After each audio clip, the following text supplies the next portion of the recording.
Hi, this is Paul Dillon and welcome to The Office Block. This is our first podcast and you're very welcome. We're a space for people who work in finance. We aim to bring you the best in finance news, views and opinion. But it's your voice that matters, so tweet us at the OB Tweets or find us on Facebook and Instagram at The Office Block. We have a great show lined up for episode 1. Have a panel discussion later on with journalists Horgan Jones and Emma Kennedy and solicitor Richard Grogan. But before that, I'm going to bring you an interview with Deirdre Curran from NUIG. Okay, great. Deirdre, you're very welcome to the show. Thank you. Deirdre, we want to talk to you today about the topic of stress in the workplace and its causes and its effect on people. Can you tell us what you think in terms of the extent to which stress is an issue in today's workplace? Okay, so it might be useful if I start off just saying a little bit about myself so that you can understand the context that I'm coming from. So I'm an academic working in NUI Galway. I've been working here for 20 years. And my academic background myself is in psychology. And then I went round the houses and I ended up working in the business school here at NUI Galway. So I often say to my students that I consider myself a subversive in the business school because I'm more anti-business than pro-business. And the reason I say that is that my concern is to look at the impact, usually negative impact, that business has on human beings. And so in work, my day job, a lot of my day-to-day teaching is around the area of employment relations and the relationship between workers and employers and how that relationship can go wrong. And so I often premise my courses by saying to the students, you know, that an underlying theme of my teaching is that bad things happen to people at work. And I say to them, you know, that may sound very negative, but from my experience, it's, you know, there's a lot of fact basis to that. And that what I want them to be at the age of 18 and 19 is aware that bad things can happen, but also be aware that they are not powerless, that there are things that they can do if bad things happen to them at work.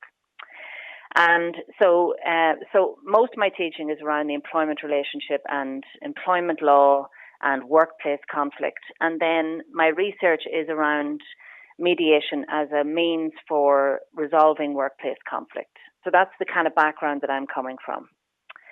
And, you know, when you say to what extent do you think stress is an issue in the workplace, as an academic, if I read the usual sources, there's not so much talk about stress now. And that's not to suggest that stress has gone away. If anything, in my view, stress is more of an issue today than it ever was.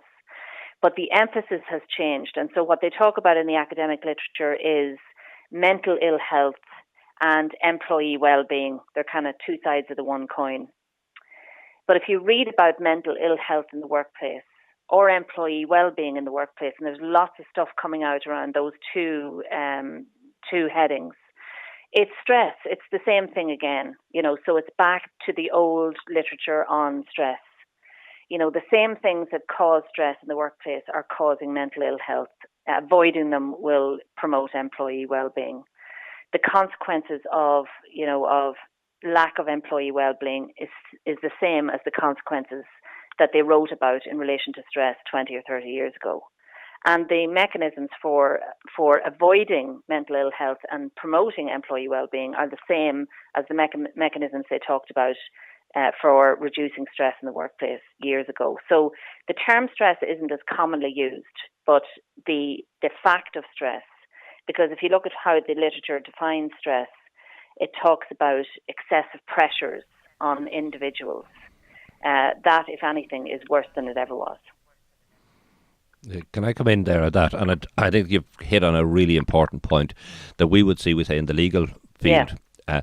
The people come in and now we've got these nice sanitized titles about everything. And I think it goes back to the time that I think when I was in school and I saw an ad for a fuel injection engineer, which actually was a petrol pump attendant. So what we've done here now is we've talked about employee well-being. Yeah. And really the issue of stress, there are good stresses, and I think everybody would accept there are good stress. I would work and I have what I call good stress. In other words, it's a case that's running, or I'm doing work for somebody, and you expect good stress. But there is a line, and effectively what we would see is that a lot of employers really are not prepared to deal with it and it's more an issue for the managers rather than the people higher up. That, in other words, the managers haven't been trained to recognise. And that's where the problem is coming in from, not from the managers and the HR department who will have great policies, but actually it's the manager who is putting people under unrealistic targets because of targets they're being put under, and that this is a growing problem because we certainly see it coming into our office. Difficulty is that the recent Roughly case has now put the test of proving stress so high that it's nearly impossible to get the claim through the courts unless you've got a serious, mental illness or physical illness because of it. Well, there are three things that come to mind there as you're talking. One is that if you read the academic literature on stress, the old literature, they describe stress as an inverted curve. And so as the curve is going up, that's referred to as eustress, which is stress that actually positively impacts your performance. And when the curve is going down again, you're into distress, which is where stress is negatively affecting performance. And where the curve turns, you've got the optimum. And so in terms of maximizing individual, or organization performance, you have to make sure that people have enough eustress to feel challenged and motivated, but not to tip over the edge of that curve. The other thing that comes to mind is, I know what you mean about the terms.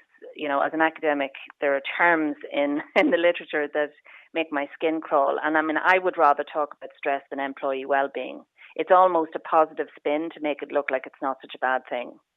And then there are other terms like talent management and various terms that employee engagement. These kind of terms are all kind of fashionable HR terms that appear for a while and then disappear again.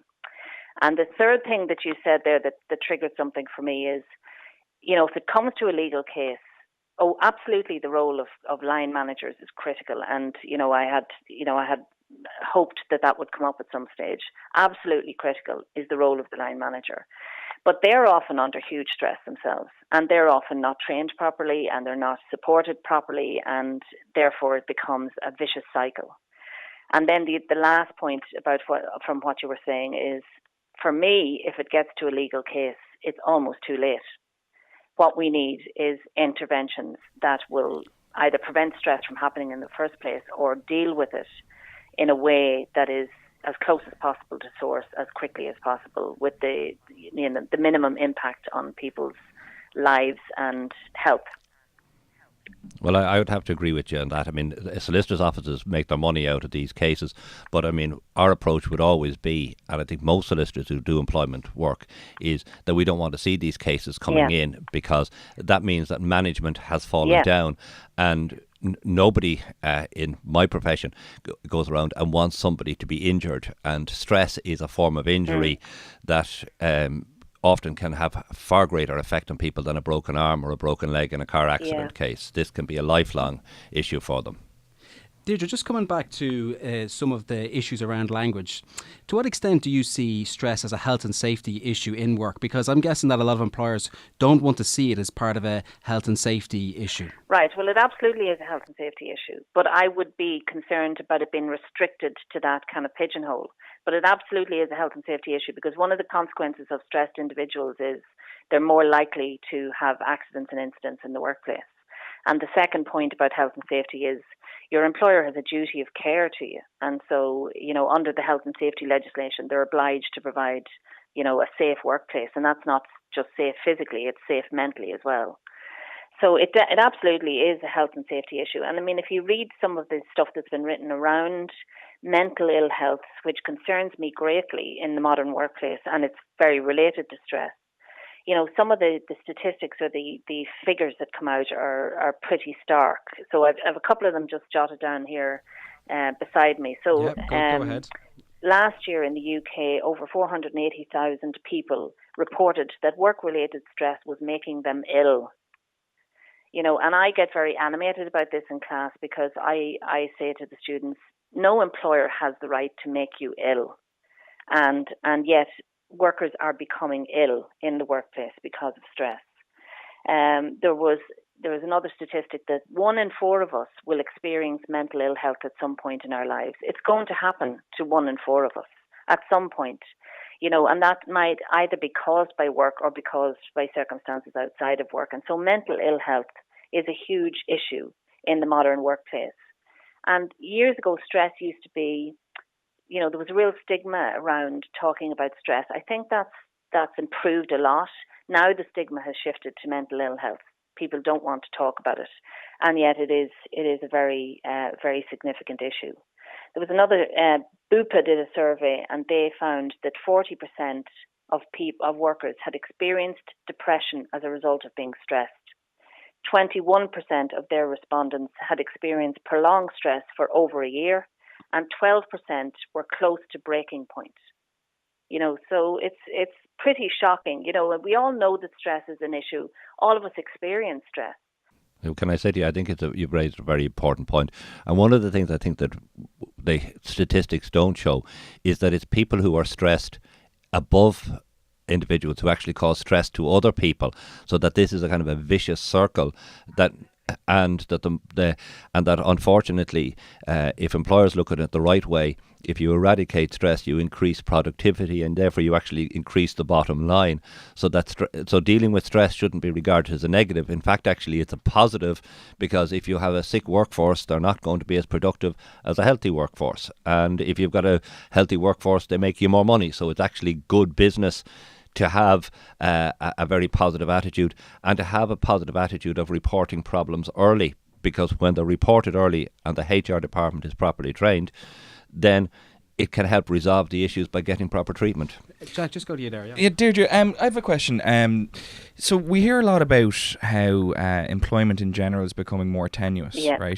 People on short-term contracts, or people working in the gig economy, and so on and so forth. Do you think that of necessity increases workplace stress as well? And if so, is that one of a number of factors that are making the workplace a more stressful area for people at the moment? I note that in your intro you said, it's only getting worse. I absolutely do. So, if you were to ask me, what do I think are the biggest issues impacting human beings in the workplace? In my top 5 would be precarious work. Would be one of them. Work intensification would be another, and a lack of worker voice and representation would probably be a third. So how I met Paul originally, from the FSU there, is that there was an event in Galway, a One Galway event, where all the unions in Galway got together over a single issue, and that single issue was precarious work. Now, when you think of precarious work, you think of the guys who drive around on mopeds delivering food. But what that event signified and highlighted was the fact that precarious work is everywhere. It's in the third level sector. It's in the health sector. It's in childcare. It's in hospitality.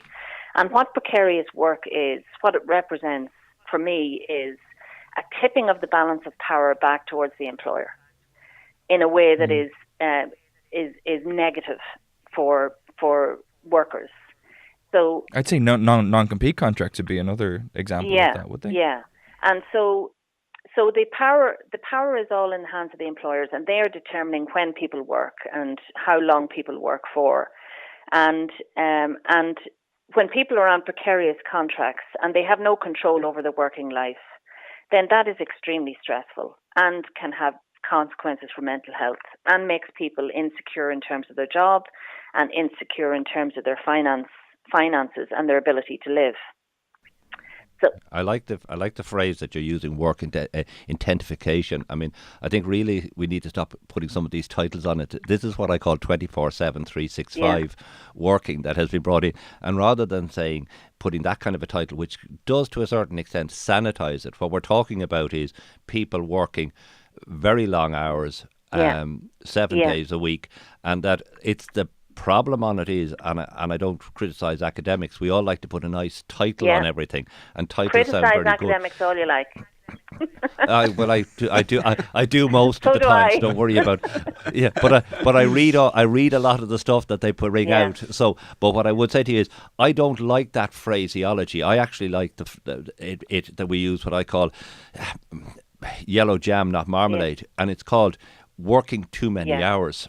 And working too many days and not getting enough holidays. Working too hard. That this is Well, there's nothing wrong with working hard. But there's something wrong with working too hard. So you can be working too many hours and not working hard enough. Sorry, I mean, look, can I say this to you?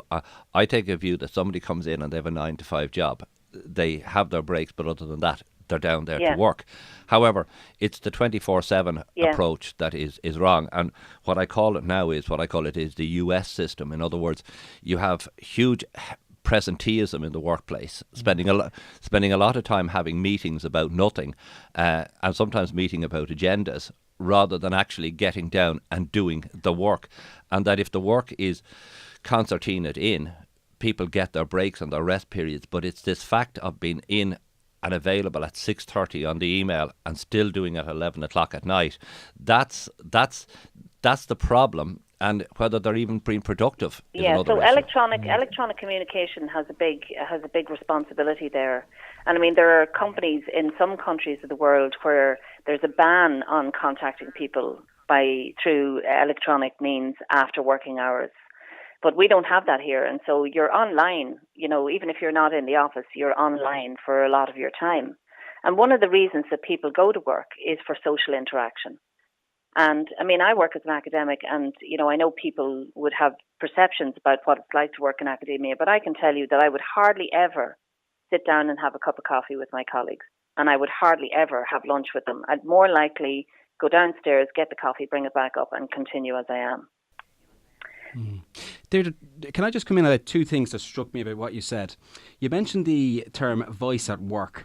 And I'm just curious, what does that mean exactly? Do you mean people getting together, having a sense of collectivity, bringing issues forward to the employer? Because it strikes me that, as you say, that sort of individualisation can cause a lot of stress and difficulty. Yeah, so I mean, when I was thinking about going to be talking to you today, I was thinking about what are the things that workers can do themselves in order to make things better. And one of the things they can do is speak up and speak out. But that's not always that easy, because you have to work in a trusting environment where it's okay for you to criticize the workplace, constructively criticize the workplace. And in a lot of workplaces, that's not actually the case. And so a new phenomenon in the academic literature talks about employee silence, that workers are staying silent. Even if they know something is wrong and they know that it could be better, they are staying silent because that environment of trust isn't there, that encourages them to use their voice and speak up and speak out with a view to making things better. And if you're in a workplace where you don't feel comfortable speaking out, then my advice would be find someone who will speak out on your behalf. And that's where unions come in. Because, as an individual, if I speak out here, which I am wont to do, I could actually be victimized depending on whether they want to hear what I have to say or not. But if you go through a trade union, because they're an independent and indirect mechanism for employee voice, then it's much safer and potentially much stronger. And so that's why I think initiatives like this that you're undertaking, Paul, are so good because you're bringing the union to the attention of people who need to know that it's there and that it will protect them and that it will speak up for them if they feel they can't speak up for themselves. And one thing I think that maybe is important as well, and I think it's lost a lot of the time, and that's the role of the press in this, because the press have a huge role in play in actually bringing issues to the fore, reporting on cases, and actually going out and doing the investigative journalism that highlights the issues, that enables people to say, yeah, actually that affects me, and I actually now think I can go and say something about it. So I think that unions are fantastic, and I have great respect for unions, but I actually think sometimes the unsung heroes on this is actually the press. We're also a great example of a kind of low stress environment that never intrudes into the family or home life. What about yourself, Jack? Do you see stress at work as a big issue in journalism and the media sector? Because obviously, I mean, sorry, Jack, to go across. I mean, obviously, in terms of finance and banking, these issues are really, really coming up all the time. And that's the reason we're having Deirdre on to discuss it. Stress is a really, really big workplace issue. Do you find the same? Yeah, I think it does. I mean, so part of me is like kind of, you sign up to be a journalist and stress, and I think actually we need to delineate between stress and pressure, right? I think pressure's fine. Pressure is, your boss asking you to do something that tests your ability to do your job, and you find out whether you're able to do it or not, and that's workplace pressure, and I don't really have a problem with that. Stress is something that you can't really do anything about. Stress is kind of this omnipresent, all-enveloping thing that you carry around with you. You take it home after work. It's there with you in work, and it can be quite damaging. And I think that pressure is part of journalism, whether it's deadline pressure or it's performance pressure. So I kind of think you sign up for that. But then again, a lot of the things that we've been talking about here, like the advent of the smartphone, like there's not a single day I can recall, including Sundays and holidays recently, that I haven't had to at least fire off a few texts or a few emails. And then there's other things that are specific maybe to the media, like the business model underpinning certainly newspaper journalism is misfiring, to say the very least. So there's fewer people working, but there's still the same amount of pages to fill. In fact, the advertising is giving out as well, so there's probably more space in those pages to fill, yet there's fewer people to do it. So that's another interesting kind of threshold issue. What happens when an industry starts to misfire a little bit, and what kind of impact does that have on the people that are in there? And that can be the case in industries as well that aren't actually underperforming. Something like automation can bring that to play as well. Like you can never say financial services is necessarily underperforming on a kind of profit or loss basis, but certainly more and more tasks are being automated, and that changes the role for people who are there, left there in the branches. Deirdre, it's been really great, and I have to say most interesting to have you on the show. I really felt that you brought a lot forward there in terms of some of the issues, but just want to leave you on one final thought, which is technology and work and stress, because obviously there is a huge amount of issues that have been mentioned there by yourself and Jack and Richard in terms of after hours work and so on and so forth. Do you have any advice? You've given good advice in terms of advice at work, but any advice on how to deal with that sense of stress and technology at work? Well, I think what I was referring to earlier there about the organisation putting restrictions on what's acceptable behaviour in relation to the use of technology, and restrictions on when people can be contacted. Would be a start. But, just to widen it out a bit, and just in case I don't get the opportunity to mention this, when I was doing a bit of preparation for this conversation, I came across research that has been done in the banking sector about mental ill health in the banking sector in the UK. And what they did was, because of the increased prevalence of mental ill health within the financial services in the UK, they embarked on a training program for line managers, which brings us back to what we were saying at the beginning about line managers being critical. And so they identified the banking sector as being specifically prone to mental ill health, and line managers as being particularly critical, and therefore they devised this training program. And it's been piloted in 4 banks, I think, in the UK, and then it was evaluated by the CIPD, the Chartered Institute for Personnel Development. So that would be an interesting kind of resource for people like yourself, Paul, who are looking at this issue, or for anybody within the bank, to see what is the makeup of that training and whether we need something more specific, to be introduced into the Irish banking sector to help people deal with, or line managers deal with, the increased rate of stress and mental ill health within their employees. Deirdre, it's been great to have you on the show. Great to talk to all of you.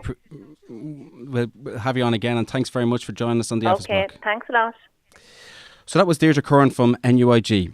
I said on the top of the show that we want to hear from you about what's on your agenda so that we can cover it on the show. Check out our site, theofficeblock.org, for more content, more issues that we feel will be of interest, and get involved in the conversation. Now to our panel. I'm joined on the phone from Paris by journalist Emma Kennedy. You're welcome, Emma. Hi, Paul. Thanks for having me on. And we have Jack Horgan Jones of the Sunday Business Post. Hey, Paul. And we have Richard Grogan. Hello. Solicitor. So we've had a pretty interesting interaction there with Deirdre, but I want to talk about a few issues that are on the news agenda at the present time. Data is dominating almost everything at the moment. We've had the big Facebook story in Cambridge Analytics, and now we have the INM, Dennis O'Brien story. And there's a whole set of issues around data, but I just want to give you this quote from Garrett Murphy of the Financial Services Union, where he wrote an article about data and employers. He said, employers are increasingly watching, monitoring, recording, analysing and controlling every second of every day of their workplace in order to drive efficiencies in labour processes and get every last effort out of their workers. We'll return to that in a moment, but I want to come to you first, Jack. It's been wall-to-wall data news: Facebook, Cambridge Analytica and I&M. What are the big takeaways for you? Yeah, well, I mean, there's that kind of nauseating truism that gets trotted out from time to time, which is that data is the new oil, right? And I think that there was some research done recently by one of the investment banks which actually said, no, it's not just a kind of empty cliche anymore. Data actually is more valuable than oil. I mean, if you look at the publicly quoted companies, the most valuable ones in aggregate now have data as their main business as opposed to oil, which is traditionally the most valuable asset to control. So I think that's kind of the cornerstone of a lot of these stories that we're talking about at the moment, whether it's Facebook, whether it's I&M, and whether it's any story that hits the headlines has an element of data in it at the moment. Where it's interesting for you guys and for unions in general is how it applies to employment relationships, how it applies to the worker themselves, and the degree to which you own your data. And there's just a interesting little vignette that I came across recently, which is professional footballers. Certainly not someone who you think would need the aid of an agency or of a union anytime soon, but there is a big discussion over whether a professional footballer or a professional athlete actually owns their injury data.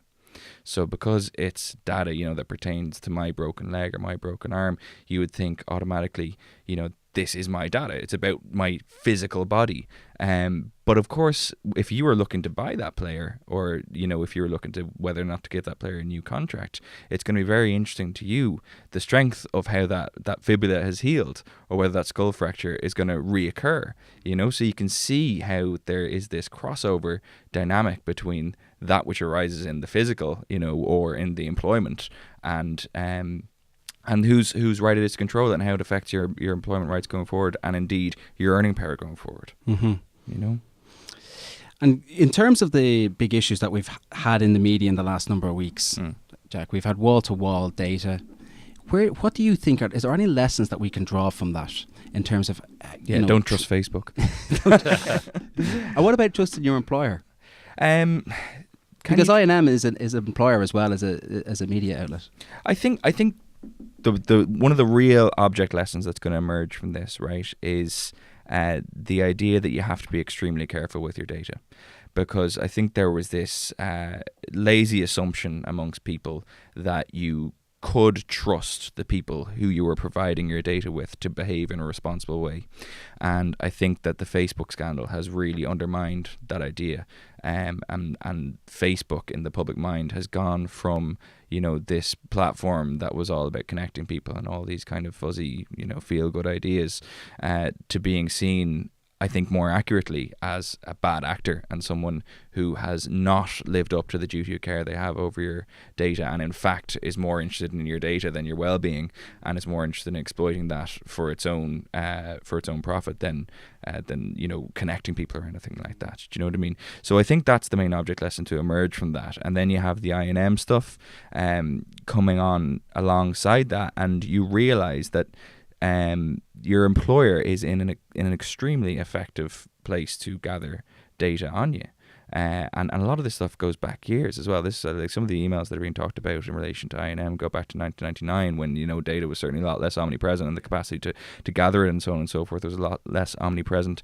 And you realise that you've left this kind of data signature over years or decades, and your employer is is uniquely placed, I would argue, to pick that up and potentially use it against you. Richard, just bring you in there about the rights of employers vis-a-vis workers' data and their staff data. All right. Well, I mean, I think Jack actually raised a great point, and that's the professional footballer, and maybe that's a very good example as to say how it applies. Under GDPR, which comes in on the 25th of May, an employer is entitled to maintain and keep what is legitimate information. So therefore, if you're playing for a football club and you've had an injury, that's legitimate to them.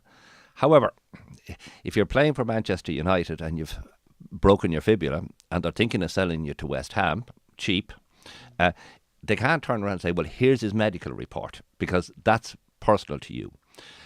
And I think the issue on it is an employer can take anything that is legitimate. So if you're in a dealing room, of course they're going to want to record the deals that you're doing, because that's a very important issue, because they need to know what's been done and what's been said and has anything funny been done financially. But they're only entitled to maintain that for as long as it is necessary, and therefore they can't say, well, we need to keep this until the year 3000. So, I mean, it's how long is necessary. And after that, it needs to be got rid of and destroyed. I think the issue of trust is a huge issue. And I think a lot of people got it wrong with Facebook. And I would suppose, as an employment lawyer, whether we're acting for employers or employees, the first thing we're going to is actually Facebook. What has Jack Horgan Jones put on his Facebook? So there's a lot of injury cases that go through, or employment cases that go through, and you have somebody who says, oh, I wasn't able to work, and then you have a picture of them on a banana boat out in Spain, and it's not working, in fairness.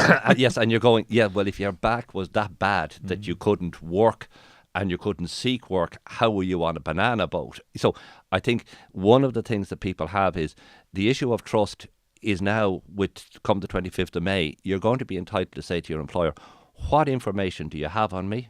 I want a copy of it. And it's not going to cost me anything. It's $6.35. It is the moment now. It's going to cost nothing. And would you encourage people to do that, Richard? I think I would. And I tell you, the reason for it is the employer has 30 days to give it to you. Or if there's a lot of it, they can say, look, we've got so much, it's going to take us a bit longer. But it does mean then that if they've been recording, if they've been videoing you, all of that has to be given to you. And you're entitled to go back and say, hold on, this is a video of me walking into the dealing room in 2013. What relevance has that got? Well, I want that deleted. So a lot of companies now are deleting an awful lot of information that is unnecessary. And so what's going to be there is necessary information. And that's, of course, going to be things like your name and your address. And if you've had an accident at work, you know, your contact details to who you go, who they phone. But not, you know, a disciplinary that you had in the year 2000 when you were a junior office worker in the place, and now you're a senior person. That should be off your personnel file. So I think I would be saying to employees to go to the HR department and say, I want to know what information you have on me. I want to make sure that it's up to date, and I want anything that is out of date filled out of the file, destroyed and got rid of. But I think a lot of employees, they should trust their employer. But I suppose I was trained when I was a trainee solicitor many, many years ago, and the man who was training me said that you must always trust your bookkeeper. And I said, but they're dealing with cash. And he said, yes. Well, he said, I trust them automatically. But he said, then of course, he said, I do a trial balance once a week. So I suppose there is a bit of you must trust your employer. But then it's a question of checking, and it is a question of checking what's on your file. And I would say to any employee, come the 26th of May, write to your employer and say, what information have I got? Now, you might even be better off now saying, I'm going to write to you on the 26th of May when it's going to cost me diddly squat to get this information, and you're only going to have 30 days. So now you better go and find out what you have and fill up out anything that's irrelevant for me, because come the 26th, I'm going to be asking for a copy of it. So, I mean, I would say to employers, now you've got to do this. And it's a huge issue, and it's going to be a huge cost for business. Emma, to what extent has this become a global issue in terms of how companies are dealing with data? I mean, are you finding that as something that's arising as you because you cover issues right across the world in terms of finance and banking and so on? Yeah, I suppose my main focus would tend to be things like personal finance, social finance. So I suppose the punter side of finance, for want of a better word. And I think there's a lot of concern among people. Say, for example, everything from your interactions with financial services companies, for example, things like mortgages, insurance. People give a lot of data, and they are very concerned about the security of that data and also the transparency of it. And one thing that I think might become more of an issue in the future, Richard mentioned there how the employer deals with data.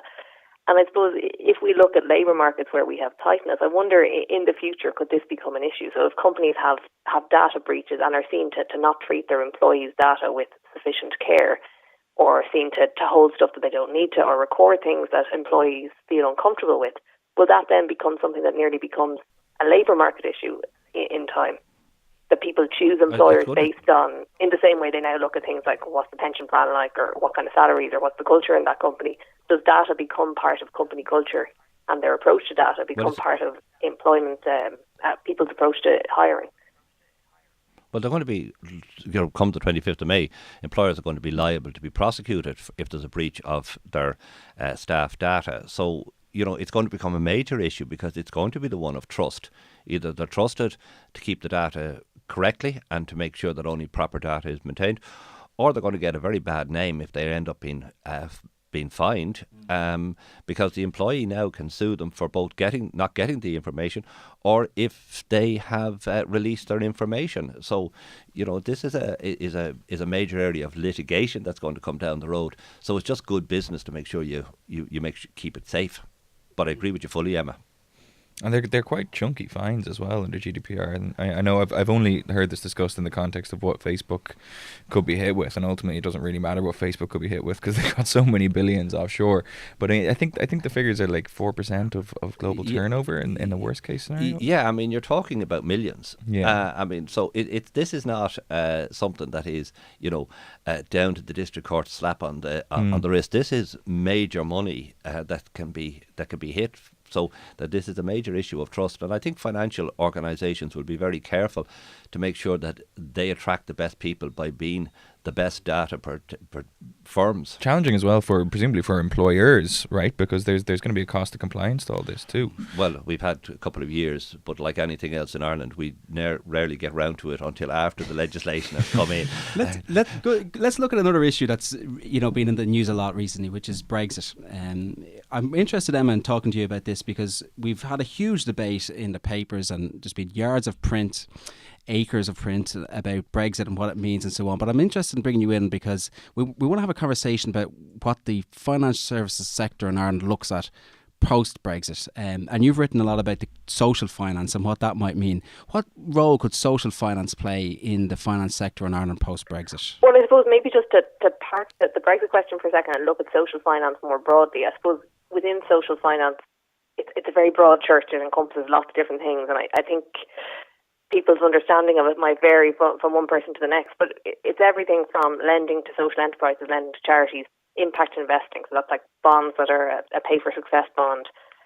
Some people will include philanthropy under that section. I suppose the general tone of it is actually putting your money where your mouth is. So be it investors investing in things that deliver both a financial return and a social one, or be it banks and financial services companies looking at things through that lens.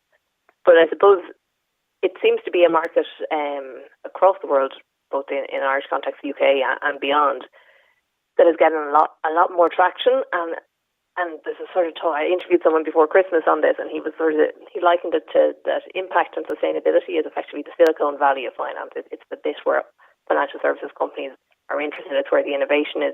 Obviously, there's other areas that are innovative, but I think if you look at it in that lens, it's seen as maybe the sexy side of finance at the moment, which is quite interesting. Jack, I'm bringing you in on this about Brexit because, I mean, you've written a lot about Brexit. How do you feel the media has covered Brexit vis-a-vis finance issues? Have they overhyped the impact of Brexit or underestimated or got it about right?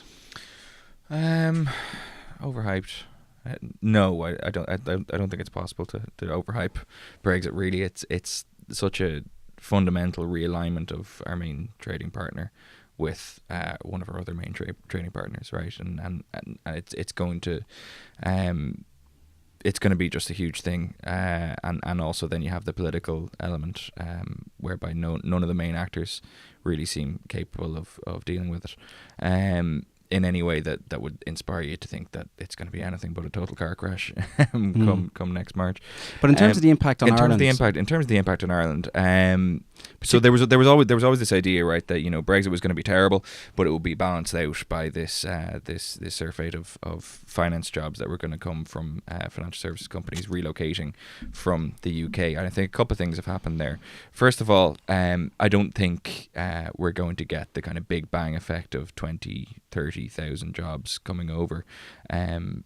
Just because it's kind of unrealistic. If you really get into that and really parse that, I mean, what's going to happen? Someone's going to stroll into the trading floor of City in the UK and say, right, lads, you're all moving to Dublin. It doesn't happen like that. And so I think what you might get in terms of a jobs dividend for Ireland and more specifically for Dublin is the international banks that are already here will gradually add to their headcount. There might be a decision about adding a dozen people to a team in Dublin as opposed to a team in London. And you might get that kind of gradual increase, but there won't be the big bang. And also a lot of this depends on whether there's a specialty for financial services post-Brexit and whether they can keep a lot of the characteristics, if they can carve out the City of London from the rest of the Brexit deal. Where were we going with that? Sorry, I've forgotten what the rest of the question was. Well, just in terms of the impact, because I mean, there's also going to be some traffic the other way. Yeah, there'll also be some companies post Brexit who look at regulation and so on, and may return back. Yeah, there is, and there's also there's a lot of Irish companies that actually have the UK as a remarkably important market. So it may end up flipping that expected dynamic on its head, and you may get what we have tritely termed the Brexodus of Irish companies saying, actually my main market is really the UK, so there's no point in me staying in Ireland and trying to manage customs and excise and all that stuff. I'm just going to relocate to the UK, and that's just another one of the many negative potential side effects of Brexit for Ireland. Yeah, I mean, I think, look, we see it in the legal profession. We see quite a lot of English firms now opening up in Dublin, but they're opening up with 2 or 3 people, and what they're doing is they're hedging their bets. I think the reality on it is, I think Jack has got it quite right. I think Emma has been writing an awful lot about it. We actually don't know what's going to happen. We could have a car crash, or we could see the car crash coming and somebody turns around and says, well, we better put the brakes on this whole thing and we better get together and we better do a nice little fudge where everybody thinks that they win and we can spin it. And politicians are great at everybody coming out. It's the only time that you can have a match against Manchester United and Manchester City, and both lots of supporters can come out and say that they won, and everybody actually believes it and they can prove that they did. And I think that the whole thing on Brexit is we still haven't seen the effect of it. And what I see coming out of the UK is an awful lot of people in business are now saying, look, no matter how you work this is not good for business. And when it comes down to it, whether you're a Labour Party person, Liberal Democrat or a Conservative, they're the ones who bank these people, and they're saying this is not good for business. So I think come around October, November, we'll start to see the real fudge, and come around Christmas, our Christmas present could be that we're getting a massive big fudge, because I actually think that this transition period that we have of 2 years could ultimately be so long. I hope you're right, Richard. I mean, like the problem with that is that to support a fudge traditionally, you need to have people who want broadly the same outcome but need to save face. So they make kind of minor concessions to each other. But I think in this instance, they don't want the same outcome at all. And also you have the British political establishment is now held hostage by this bunch of loonies. Sorry, Richard, I might just bring you in on that, if you don't mind. In terms of how you see personal finance issues going, because you've been covering those issues for 10, 15 years maybe, where do you see the financial services sector in Ireland going post-Brexit? Well, just to respond to what the guys are saying there, I think one thing that Ireland really, and Ireland's financial services sector really needs to look at is if we don't see the bounce in jobs, that was kind of the initial kind of talking point that Jack had mentioned there, we need to question why. Is it because why can't we attract those jobs? I suppose is a question that we need to be looking at, and from both policymakers and financial services in Ireland need to look at that. Is it the fact that the infrastructure isn't there? Is it the rental market? All the things we debate day in, day out. But I suppose that's something that we need to look at as a start point, how we attract more of those jobs, be it in a Brexit context or more widely down the track. I suppose then in terms of the personal finance space, sorry, you might repeat the question there, Paul, for me. Yeah, no, it's just saying that in terms of where personal finance will go post Brexit. I mean, for example, where is our financial services sector? What's our direction? I think Emma's kind of hit the nail on the head already there. If we don't get this massive jobs boom, and I'm parroting exactly what you just said, we need to look at why, right? And I think that one of the reasons we're not going to see it is because different financial centres are getting a jobs dividend in line with what they're good at in financial services. So in Ireland, we kind of do a lot of the back office stuff. We keep the kind of the pipes clean of the global financial system. Therefore we're getting a few more of those jobs. But we don't have trading floors. We don't have front of house kind of stuff. So we shouldn't expect all of a sudden to overnight become an area that will attract all these jobs. I mean, if these jobs are leaving, I would imagine they're going to go somewhere like Frankfurt or where Emma is in Paris, that has a history of, providing the 4 and 5 star Michelin restaurants that these guys like to eat in. Sure. Yeah, I think we've got a very good history of the back office business. That's what Ireland built itself on. And, and Emma, I think, has very properly hit on the issue of the infrastructure, the rental market. I mean, if we got 30,000 jobs, where do you put them? Because they're not going to come into Dublin. I mean, unless now Leitrim might be a place that could be looked at as a financial centre because but that's what you're going to have to do. But then how do they get to Leitrim? But I think in terms of that, we have that issue that's an issue that the IDA deals with all the time. They try and present the various hubs around Ireland that could potentially be useful for financial services or different kind of businesses coming in. But ultimately, if it's a case of getting business into Ireland and Dublin is the only place they want to look at it, that there is a bias there. That if these companies don't want to take a regional base, the IDA will always push that they don't want to lose the business for Ireland in general. So I think that it's not like old school FDI where the IDA could go, right, we're building a factory in Roscommon, you're going to Roscommon, because they'll just tell them to bugger off and go somewhere else. They're going somewhere with transatlantic flights. More broadly, they're going somewhere with decent infrastructure. We also need to consider whether we want to remain the back office of Europe or more broadly the world, or do we want to be higher up the value chain? And if we do, how do we get there? I think Jack hit that point that we're not in a position at the moment maybe to bring the trading floors of the city to Dublin because maybe the expertise isn't here. But if we want that to be something that we could compete on in the future, how do we make that happen? Yeah, let's return to an issue that we covered earlier on in terms of the conditions for people who are at work in financial and banking services in Ireland. Richard, I just want to turn to you about this because we had a lot of very detailed discussion on workplace stress earlier on. But one of the issues there's no doubt about stress is pressure in work. And the issues feeding into that in terms of overtime, unpaid overtime. Can you maybe give us a sense of the law around overtime and what you should get paid for? All right. Well, look, there's this great anomaly that people have that you get paid for overtime. Unless your contract provides that you get paid for overtime, you don't get paid for overtime. So normally speaking, the only people that get paid for overtime is hourly rate workers. And we're not talking about that in financial services. But the reality of matters is that the maximum working hours for an employee in a week averaged is 48 hours. Now, you take out of that the rest and break period. So if they go for lunch for an hour, that's not a 48-hour week. You add an hour a day. You make it 53 hours from the time you come in to the time you leave because the breaks are excluded. But once a worker has been working for 4.5 hours, they're entitled to a break. 6 hours, if they're working 6 hours, it's up to 30 minutes of a break. So that's not much of a lunch break. They can't work for more than 6 hours without a break. And from the time they finish in the evening to the time they start the next day, they have to get 11 hours. And this is where the technology comes in, where the email is coming in at 10 o'clock that's from a manager that's responded to, and you finish that at 10:30 and you're back in work the following morning at 9 o'clock. At 8:30 you haven't had your 11-hour break.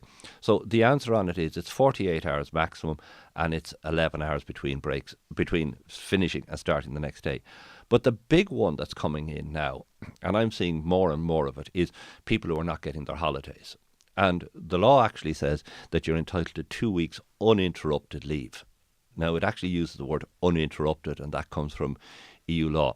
And that means when you're going on holidays, leave your mobile phone, your work mobile phone, at work. You're on holidays. Don't bring the laptop with you and put a note up, I'm on holidays, this is who you contact while I'm on holidays. But the difficulty, Richard, is that people will say to us, that's fine, I agree with you, I'd love to do that, but the employer expects it of me.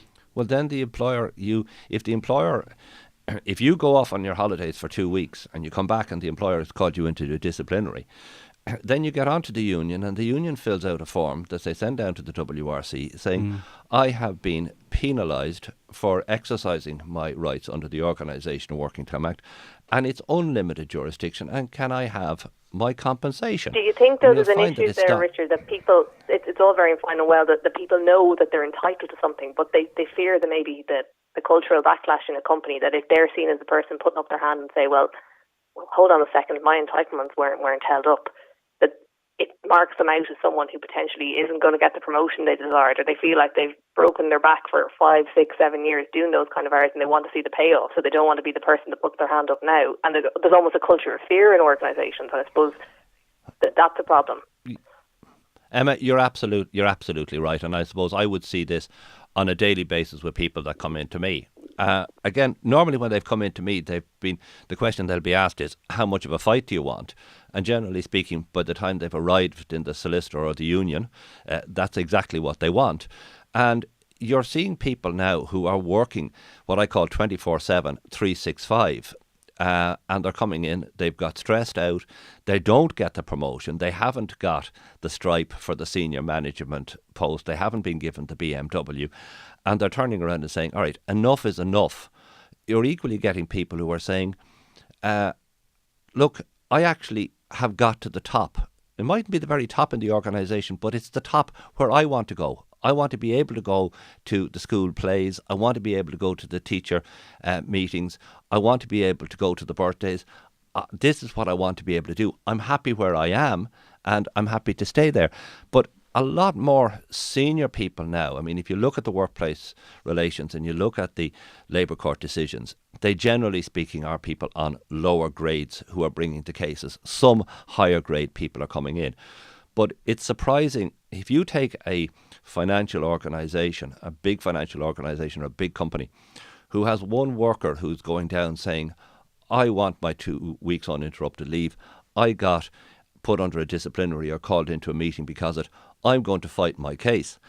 It's surprising how quickly the larger legal firms are down knocking at my door saying, can we get this case settled for a lot of money? Because the last thing we want to do is have 1,000 other employees turn around and say, oh, according to the Labour Court, I'm entitled to 2 weeks off. I'm entitled to turn off my mobile phone and my laptop. So that is the big issue that's coming in. But we're certainly seeing people getting quite stressed out, become quite ill because of it.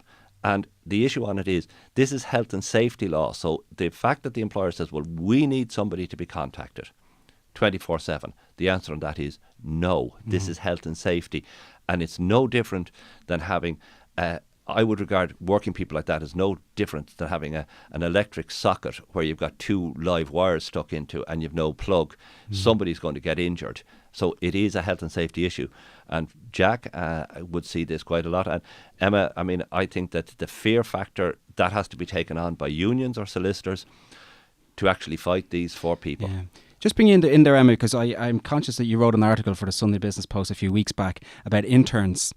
I'm just wondering, what was your experience researching that article? I mean, for example, would interns have the capacity to speak up, or do they feel that they have the capacity to speak up if they have an issue at work? I think that to mention that fear factor again, I suppose if you're at the very start of your career, your capacity to voice that your discontent is much lower because you feel like you're only getting your foot in the door and you don't want to rock the boat.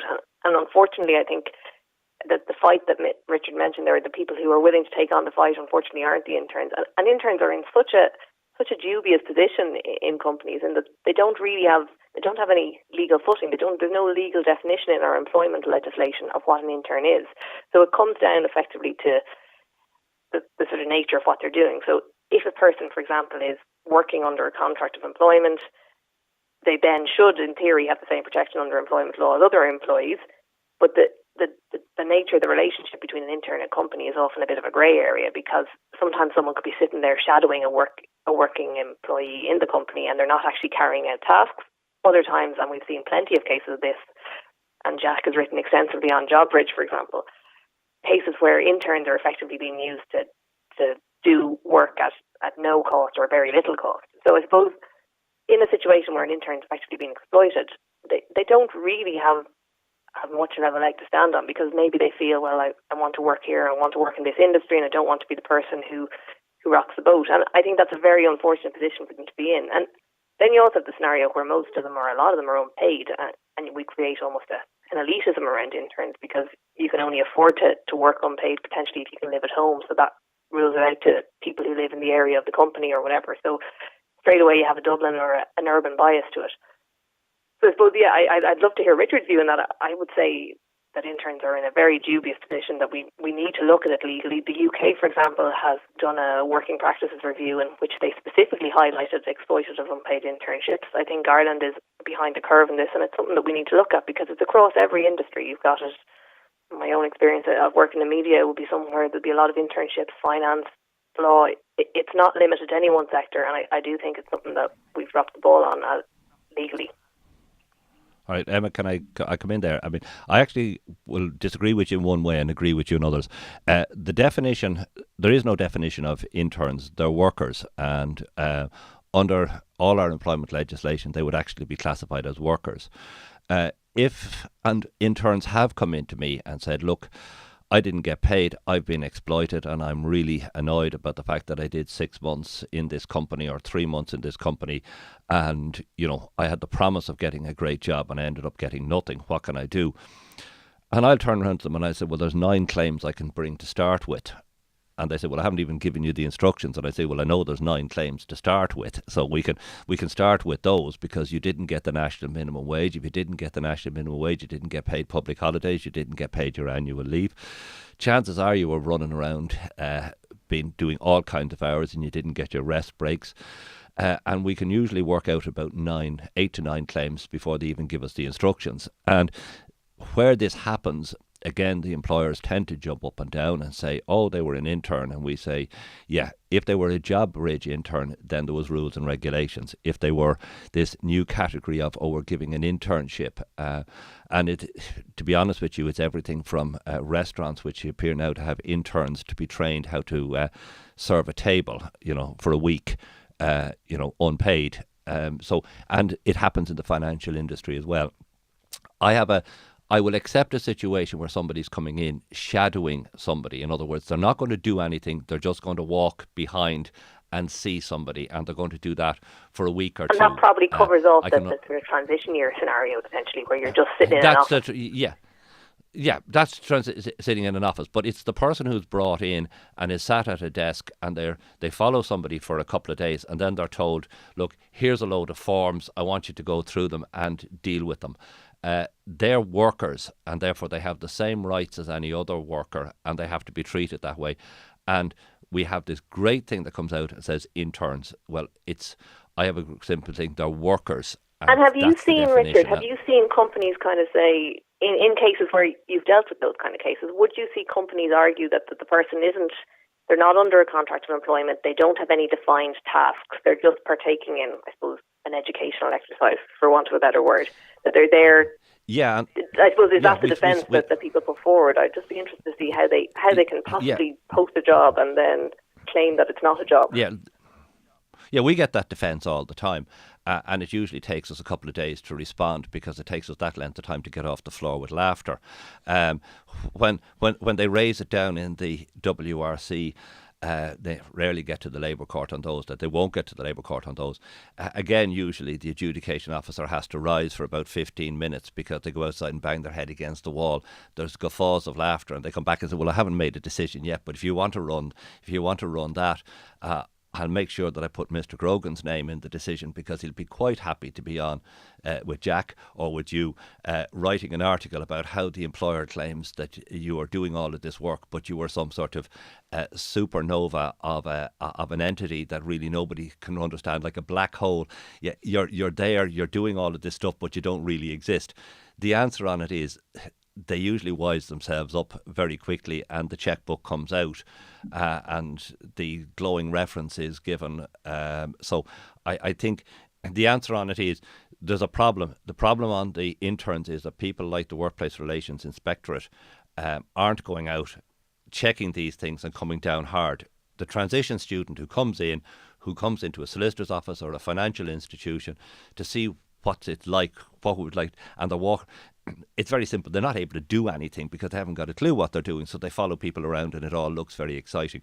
That's and that would happen in. And that's a very different well. case to the person who's maybe 24, just finished a master's, and is sitting there beside someone who's the same age as them, doing the same work and not getting paid for it. Yeah, filling out forms for in the financial services, and they're processing mortgage applications and all the rest, and they've got a degree, and they're sitting there. They're not an intern. They're like anything else. It's this. I mean, we in my profession, we have trainee solicitors. They've got a degree. They've come in. They get paid because they have to be paid because they're actually doing something. They mightn't be doing that productive, but they have to be at least paid. And even if it's only the national minimum wage, it does mean that they get a couple of €100 a week, and it does mean that it's recognised that they're workers, and therefore the protections are there.